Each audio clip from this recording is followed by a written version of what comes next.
accueillir et célébrer toute la planète avec le coach Franco.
Mesdames et messieurs, Enoch et Blaise Rutingabo, on les applaudit!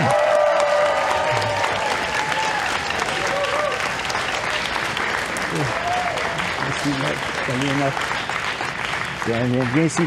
Viens ici, Enoch. Là, c'est parfait. Tiens, je vais commencer. Alors, je vais débuter par toi. Ça va bien, Enoch? Oui.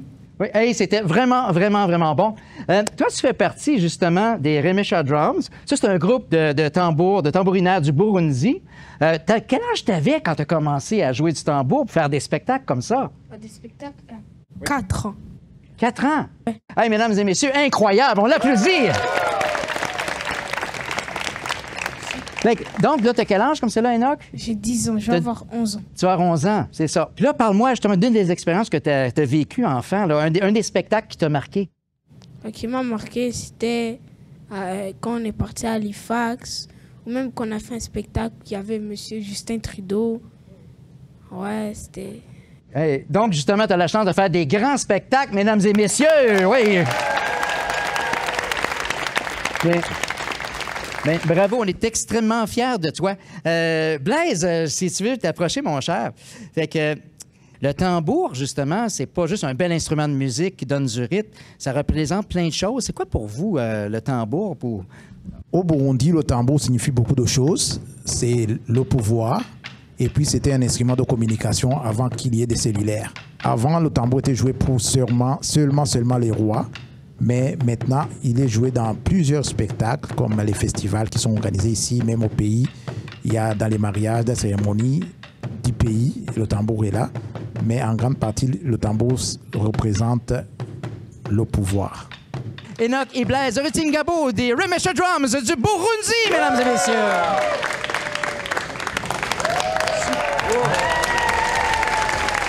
On va débuter justement, on va parler de francophonie mondiale, de comment on va accueillir. Donc, on a ces jeunes-là, Jean-Marc, qui vont te poser une série de questions.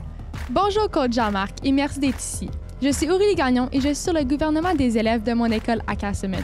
C'est incroyable comment notre région accueille de plus en plus de familles d'autres cultures et d'autres pays. Depuis 5 ans, Casselman vient de passer de 3 000 à 4 000 personnes. À l'école, on peut maintenant voyager à travers le monde juste en parlant avec nos nouveaux amis qui arrivent de plusieurs pays. Vous avez été président de la section de l'Ontario de l'Association des parlementaires francophones. Cette association regroupe des politiciens de 5 continents. Bravo!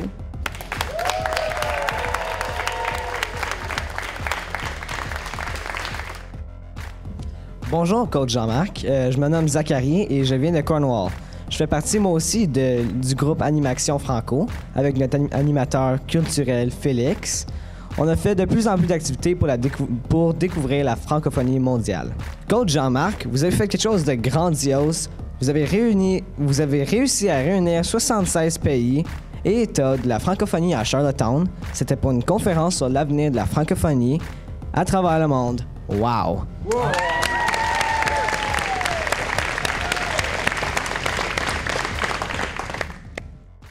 Bonjour, monsieur Jean-Marc. Je suis très honoré de vous raconter aujourd'hui. Je m'appelle Gilbert Fité. J'ai passé 6 ans de ma vie dans un camp de réfugiés en Ouganda. J'ai quitté mon pays à cause de la guerre. Et donc, dû à ça, j'ai dû devenir réfugié dans un autre pays. C'était très difficile, mais arrivé au Canada, j'ai eu la chance d'être accueilli à Cornwall par une communauté accueillante qui m'a reçu comme le leur.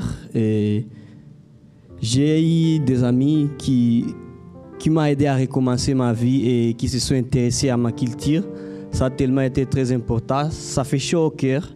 Il y en a 3 de ces gars ici autour de moi qui sont venus ici. Et grâce à eux et d'autres, je suis fier de faire partie de la grande famille franco-ontarienne.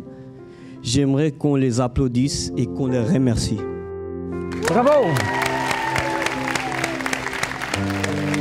6 ans dans un camp de réfugiés, Gilbert. Je sais, je connais tes frères également. C'est toute une histoire. Puis, merci à la Citadelle puis tout le monde qui accueille. Puis, comme tu disais aussi, qui s'intéresse à la culture, parce que là, je vous ai vu aller à la Citadelle, à vous amener plein de choses de ton pays. Puis les jeunes, c'est une école qui s'enrichit comme toutes nos régions. C'est fantastique.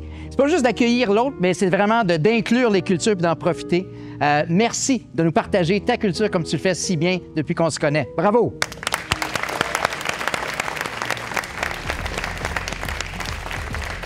Coach Jean-Marc, ça paraît que vous aimez les gens de partout et que vous êtes passionné par la francophonie. Vous avez réussi à faire ouvrir un bureau de l'Ontario à Paris. Et surtout, vous avez visité vous-même 34 pays de la francophonie partout sur la planète. En plus de cela, même aujourd'hui, à 90 ans, vous faites plein de choses pour accueillir de nouvelles familles immigrantes ici à Rockland. Bravo!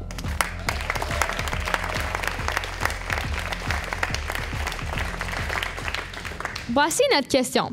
Comme jeune leader et comme francophone en Ontario, qu'est-ce qui fait que c'est si important d'accueillir toutes ces nouvelles familles et comment tous ces gens de partout enrichissent-ils nos vies et notre francophonie? Caucus!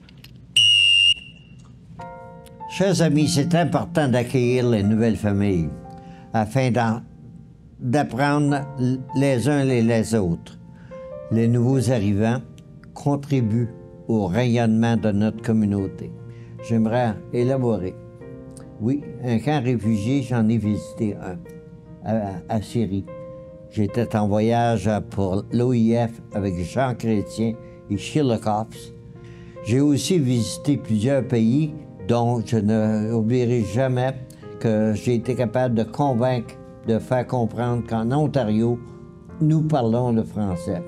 Donc, mes fonctions comme chargé de mission des 3 Amériques et puis président de l'Assemblée parlementaire de la francophonie, c'était d'organiser des rencontres de la région et des 3 Amériques. Je me suis rendu à Halifax, appeler une réunion des 3 Amériques. Et puis, à cette réunion, j'ai décidé que la prochaine réunion pour les 3 Amériques était pour avoir lieu en Louisiane. Les 2 représentants de Louisiane sont mis à pleurer. Ensuite, j'ai dit, je vais avoir l'Assemblée mondiale à Charlottetown. Aux personnes, tout le monde a dit, c'était possible, Jean-Marc. J'ai appelé le bureau-chef à Paris, et puis le secrétaire parlementaire là-bas, il a accepté. Et puis là, toute l'organisation est organisée par le bureau de Paris. C'était une grande réussite. Et même le président, le premier ministre de l'île du Prince-Édouard a promis à cette rencontre que dorénavant, il dit, dans chacun des départements, il va y avoir un représentant francophone. C'était une réussite. Bravo, bravo Jean-Marc. Jean-Marc, je sais quand on se préparait justement pour cet entretien-ci, encore aujourd'hui, tu m'expliquais que, étant donné que tu as tellement de contacts, des fois, il y a des nouvelles familles qui arrivent, tu fais des coups de fil encore aujourd'hui à 90 ans pour accueillir cette planète-là parce que tu comprends comment que ça nous fait grandir, comment que ça nous enrichit dans notre culture franco-ontarienne. J'ai jamais arrêté de recevoir des appels pour de l'aide. Donc, ça me fait plaisir de les accommoder et leur aider davantage, même si j'ai 90 ans. Mais je peux dire, par exemple, grâce à mon épouse, si j'ai travaillé si longtemps dans la politique. C'est une histoire de famille, hein? C'est ça, c'est clair. Et il y en a plusieurs membres de la famille ici qu'on applaudit chaleureusement, mesdames et messieurs, la famille Lalonde! Donc, un grand merci, coach Jean-Marc. On va aller voir notre prochaine mise au jeu.